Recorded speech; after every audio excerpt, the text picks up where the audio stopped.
बाप रे बाप, कितने हमारे यूट्यूबर भाई आए हैं। तनी हथवा उठा के बोला जाओ, आप सभी को दिल से प्रणाम। आप हैं तो हम हैं। Love you.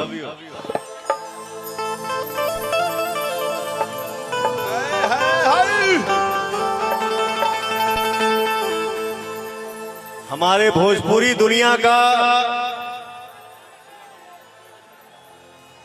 हेलो बढ़ जा मनोरंजन बाबू, थोड़ा सा आगे बढ़ जा बगल में।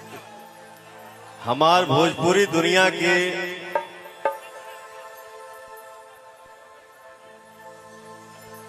चॉकलेटी स्टार,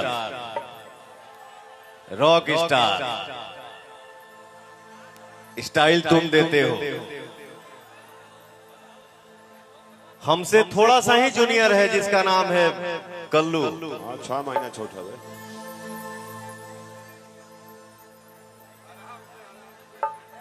बाकी कल्लू बहुत सीनियर कलाकार है, बहुत अच्छा कलाकार है और बहुत अच्छा इंसान है। भगवान तुमको ऐसे ही आगे बढ़ाए, हमेशा छाए रहो। हर 2 महीना पे, हर 1 महीना पे मेरा भाई हिट देते रहता है। खूब आगे बढ़िए। और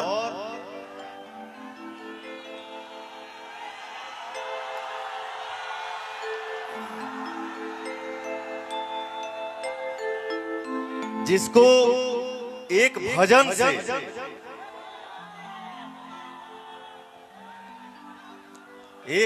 से आपने पूरे विश्व में राज किया, स्वाति मिश्रा जी। मैं चाहूंगा स्वाति जी के लिए एक जोरदार ताली हो जाए चारों तरफ से। क्या है हाने होने दिस दैट, बहुत कुछ होता है, लेकिन जिस कलाकार का भजन हिट हो वो वाकई में कलाकार होता है। बहुत आगे बढ़ी, हमेशा खुश रहिए। और आज बहुत से कलाकार हैं यहाँ पे, किसी का अगर नाम नहीं ले पा रहा हूँ उसके लिए माफी चाहता हूँ। उपाध्याय जी ना, उपाध्याय जी भी, आर्यन बाबू,